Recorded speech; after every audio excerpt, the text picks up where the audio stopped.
sama temennya ini, mana ada ini gitu kan. Minggu pertama digituin, minggu kedua didebat lagi sama orang, minggu ketiga digituin. Akhirnya apa katanya? Untung saya ngambilnya basic. Ya kan? Untung saya ngambilnya paket basic. Beda kalau ngambilnya 46,5 juta. Apa yang dipikirannya? Pokoknya aku harus belajar nih sama Bu ini. Aku harus belajar sama Pak Amir. Jangan sampai uangku 46,5 juta hilang.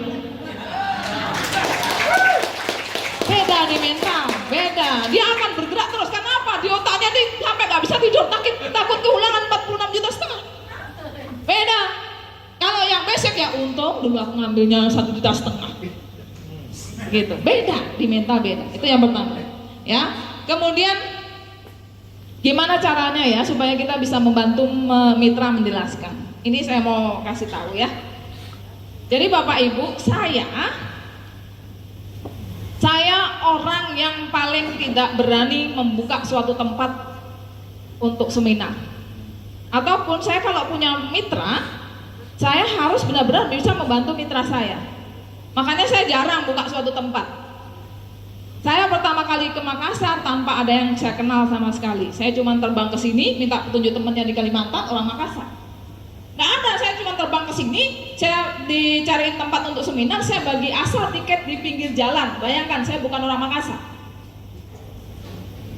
Ya, kenapa saya ke Makassar? Karena saya lihat waktu naik pesawat, Makassar ini kok lampunya banyak benar waktu naik pesawat. Ya nggak? Berarti kan penduduknya banyak, yang pakai BBM banyak. Beda waktu saya di Kalimantan, masih banyak hutannya daripada lampunya. Ya, makanya saya kesini, saya bagi tiket di pinggir jalan, Bapak Ibu. Mungkin waktu itu saya seminar jam 3, saya baginya pagi, ya, sampai mungkin lutut saya sakit gitu kan. Tapi saya dalam hati sambil jalan sambil berdoa, ya Allah, barangkali lutut ini saya sakit, mungkin saya insya Allah besar di Makassar. Ya, yang ada berapa? Nggak nyampe 10 orang pertama. Kedua pun waktu Pak Amir baru cuma berapa? Pak Amir bukan yang pertama loh. Pak Amir, sukses itu tidak berbanding lurus dengan waktu. Tapi ketika kita berani buka suatu tempat, kita harus pastikan bahwa tidak akan pernah berhenti. Pertama saya ke Makassar mungkin kurang lebih 1,5 tahun yang lalu ya. Sampai sekarang tidak pernah berhenti satu kali pun seminar di Makassar. Itu harus dipastikan. Iya. Ya. Makanya saya jarang buka suatu tempat. Kemarin waktu Idul Adha, menjelang Lebaran pun. Menjelang Lebaran Idul Adha, laporan, Bu, kita sudah rapat Bu. Ini peraih Mokes nih. Bu, kita sudah rapat, kita ambil keputusan besok Idul Adha kita libur. Apa kata saya? Enggak. Siapa yang suruh libur? Kata saya. Bapak Ibu libur nggak masalah, tapi kasihan orang yang baru bergabung kemarin. Dia lagi semangat mau menghadirkan. Ya Kak, dia baru bergabung keluar uang, dia mau jalankan bisnis ini, besoknya libur, gimana? Gitu. Makanya saya Bapak Ibu mulai buka Bali. Bali dari pertama saya datang sampai sekarang tidak pernah berhenti. Besok seminar, saya nggak ada. Gimana caranya? Kita duplikasikan mitra, dihajar untuk latihan presentasi. Ya. Kemudian kalau kaitannya, Bapak bilang tidak boleh presentasi kalau belum peraih Mokes. Gimana ceritanya? Saya Bapak Ibu, waktu saya ngelihat pertama kali, jadi ceritanya dulu itu bisnis saya banyak bangkrut sampai akhirnya ketemu Pak Adan Haris lah ceritanya. Diceritain bisnis ini, saya yang tadinya di di Jakarta di bandara ketemu mau perjalanan ke Banjarmasin saya batalin. Kenapa? Diceritain bisnis ini. Saya bilang, Pak ini kantornya di mana, sebenarnya di mana? Ditunjukin di Bandung, jadi saya langsung ke Bandung, nggak jadi Banjarmasin, padahal tiket sudah hangus, biar aja hangus. Gitu. Kemudian di sana saya menyaksikan langsung orang-orang pada dapat mobilnya. Itu yang membuat saya jadi brutal. Oh ini berarti sebuah bisnis jawaban atas doa-doa saya selama ini. Ya nggak? Ini bisnis luar biasa Bapak Ibu. Ya. Kemudian yang saya lakukan cuma brutal, saya ceritain ke semua orang. Kemudian saya balik ke Banjarbaru, saya adakan seminar. Pertama di Vape Hotel Banjarbaru. Pokoknya main datangin aja udah, Pak saya mau sewa ruang meetingnya. Ya, saya bagi tiket asal lagi di pinggir jalan, itu yang saya lakukan. Jadi kan saya walaupun pola nggak banyak teman, bingung cara ngundang orang gitu. Saya teman saya siapa gitu ya. Bingung kenapa, saya hobinya baca, sukanya nyendiri. Jadi yang saya lakukan bagi tiket di pinggir jalan. Nah, cara bagi tiket seperti apa? Nah, ini teknik menghadirkan juga. Dulu nih kalau cerita dulu, ini benar-benar yang saya lakukan. Ya, saya bagi tiket itu waktu itu ke bengkel-bengkel. Saya bilang, Pak, saya mau nganterin tiket titipan dari sarjana ITB. Padahal nggak ada sarjana ITB tiket saya. Nah, ini beneran loh, ini saya mengulang apa yang 2 tahun yang lalu. Terus ada bagi-bagi teknologi nano dari sarjana ITB. Padahal di bagian dekorasi motor sebiji aja. Ya nggak? Ya, kemudian nanti yang hadirnya suami istri ada undian HP. Itu yang saya lakukan cuma seperti itu. Bukan ini yang sering, jadi orang itu senangnya melakukan yang kebanyakan orang lain lakukan. Ya enggak? Kalau teknik menghadirkan. Ya orang diundang ke seminar, emang siapa yang senang seminar? Kalau saya kan undangnya bagi-bagi HP. Kan gitu ya.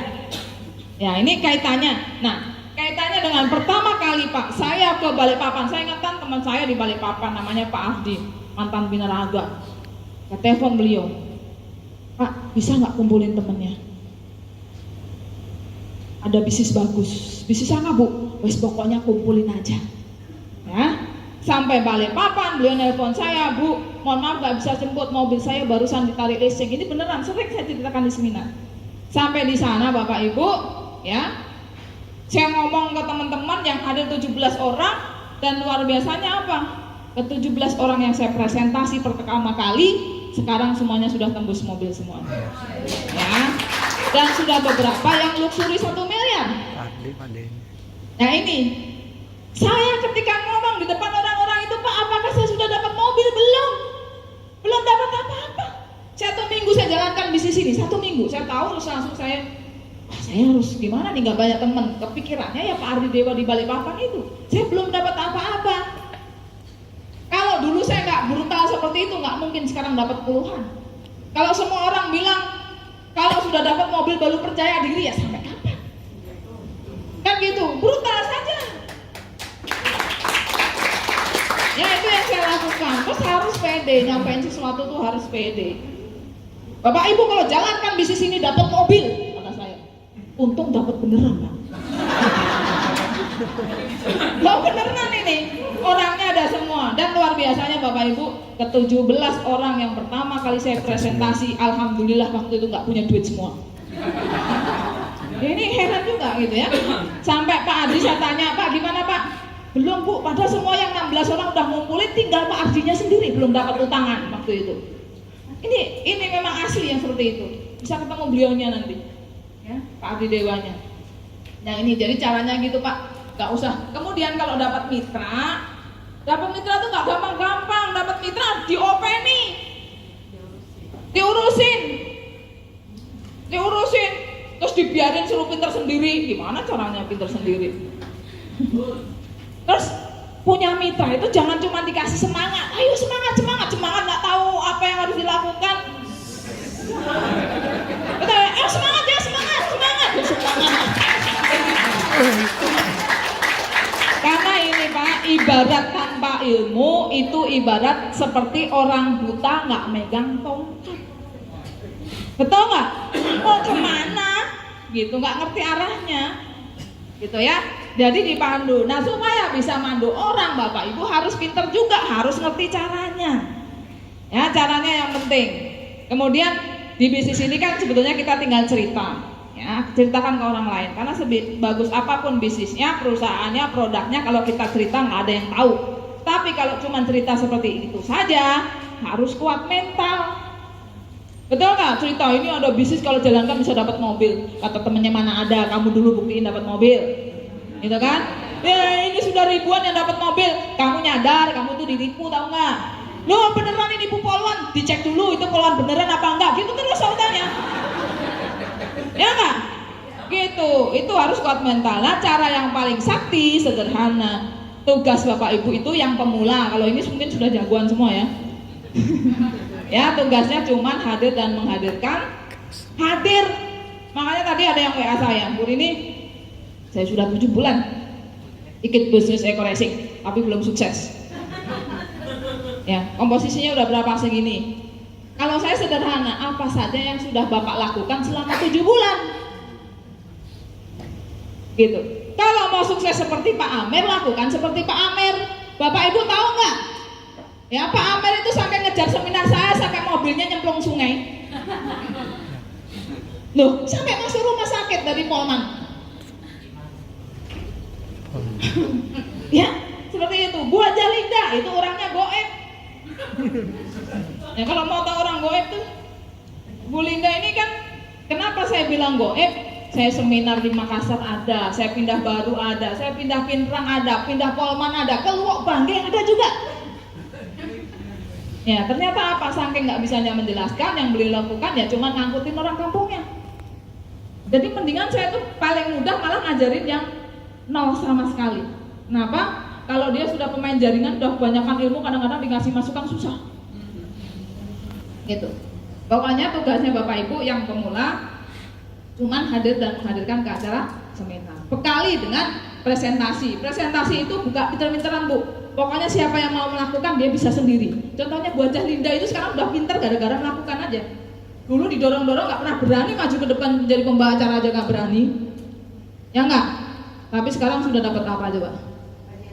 Iya. Kalau udah dapat Pajero pasti mobilnya lebih dari 1. Ya kan, tepuk tangan buat Bu Haja Linda. Ya, ini apa lagi tadi ya?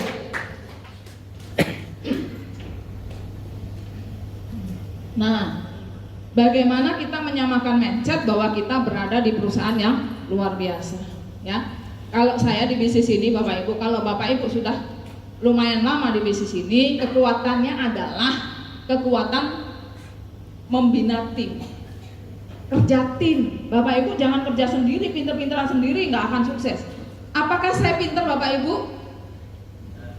Ya. Pintar tuh. Ya, saya main laptop tuh aslinya nggak juga, kan gitu ya. Cuman keahlian saya itu ngumpulin tim. Saya nggak bisa ini, berarti saya, oh ada siapa, ya kan? Makanya ada Mas Deko, biar pinter ini. Makanya saya kalau ngomel-ngomel kan, ini, saya itu banyak kekurangan, tapi saya pinter merangkai tim. Ya nggak? Iya. Bapak Ibu, orang hebat itu harus hebat sendiri, ya. Makanya kalau ngomongin bisnis, saya bisa bikin gedung, saya bisa bikin jembatan, saya bisa bikin crusher, bisa, saya bikin hotel, bisa. Caranya gimana? Tinggal nyuruh orang yang bisa. Loh, bener loh Pak, bisnis saya tuh miliaran, ya kan? Saya bikin bisnis, bikin crusher bisa AMP 4,5 miliar.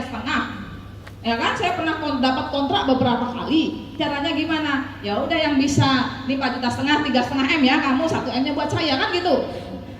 Tinggal nyuruh orang yang bisa. Ya, jadi kita ini tidak harus bisa sendiri, tapi bisa menyatukan tim.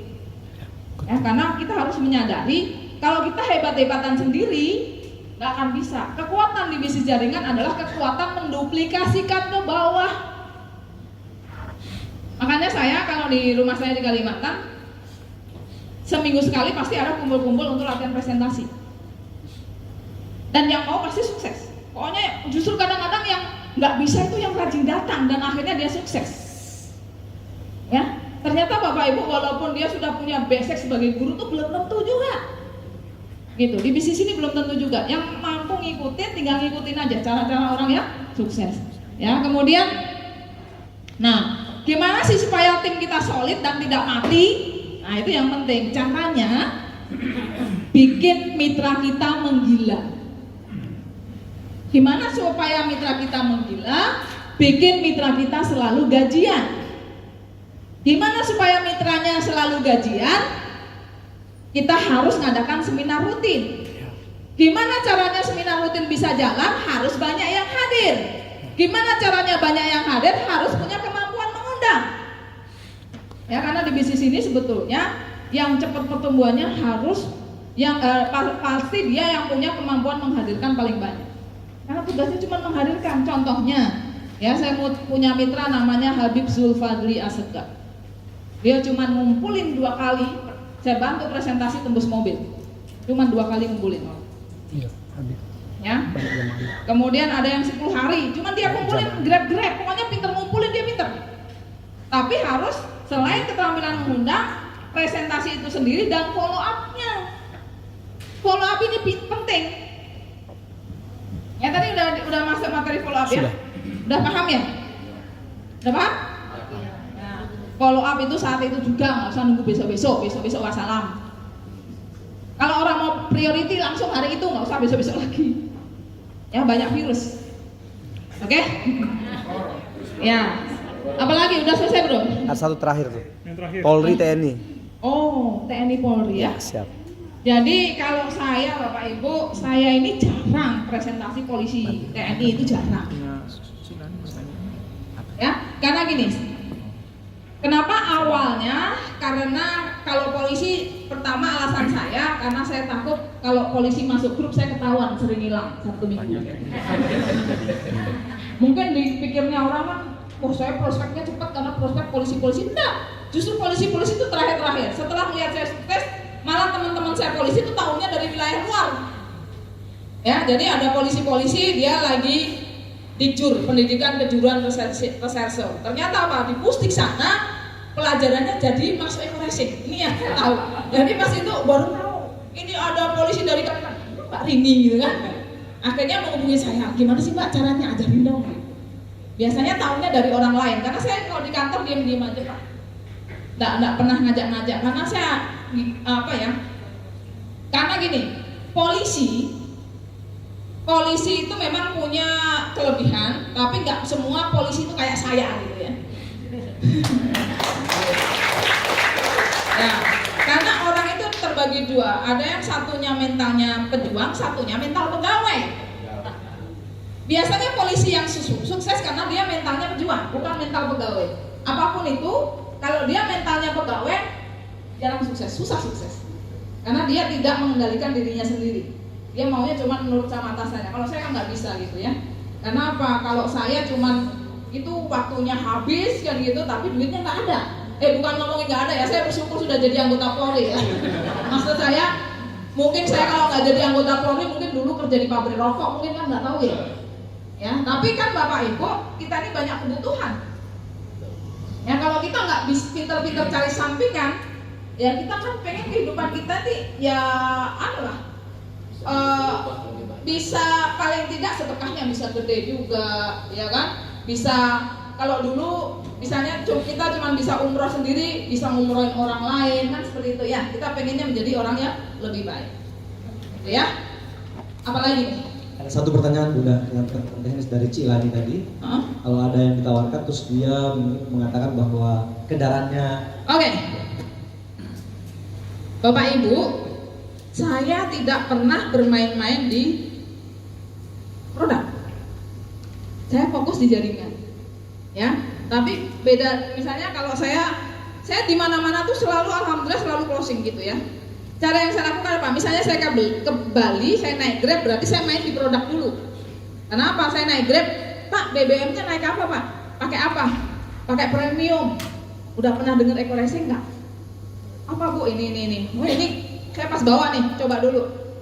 Baru saya kemudian mainnya ngirimin video kelas setelah omongan enak gitu ya.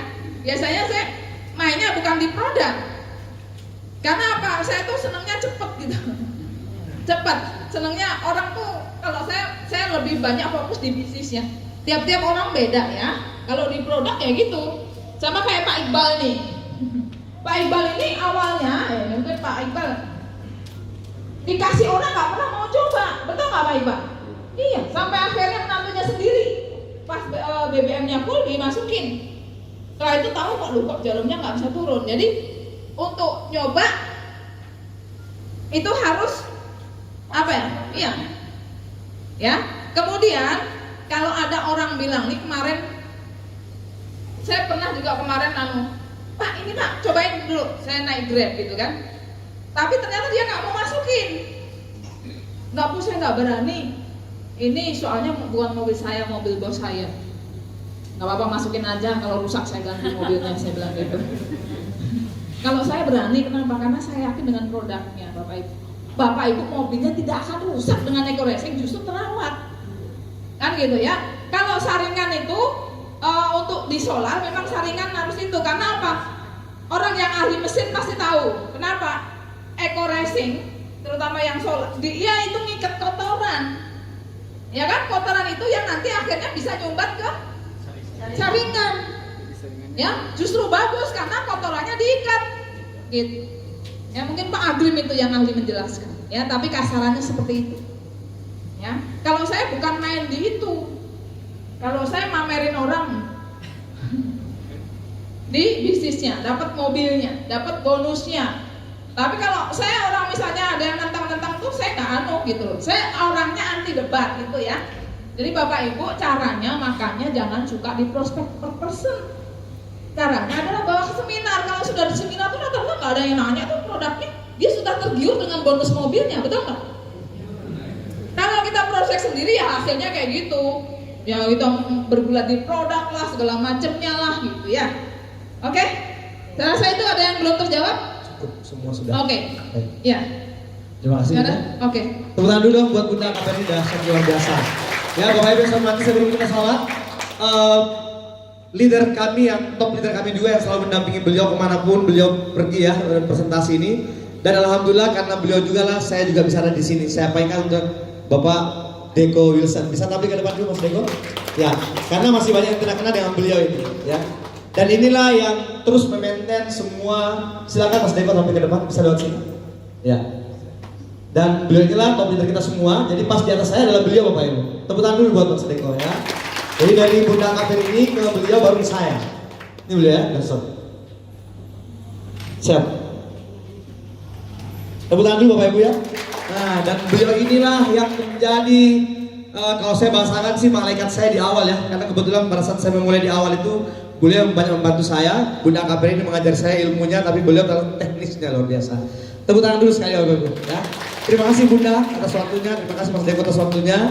Insya Allah besok kita ada seminar dan selain beliau ini setiap kali Bunda KPRI datang ke Makassar pasti beliau juga ada. Jadi insya Allah kita akan terus ketemu di seminar-seminar. Ya sekilas mungkin ya beliau ini sebetulnya orang yang pertama saya ajak di bisnis ini tapi nggak pernah mau. Ya kenapa nggak pernah mau? Karena anti jaringan. Kenapa anti jaringan? Karena dari selidik punya selidik dari SMA udah main jaringan tapi nggak pernah sukses. Ya tapi begitu melihat saya 3 minggu tembus mobil, beliau panas bergabung, targetnya setahun karena nggak pernah sukses. Tapi sekarang sudah dapat berapa?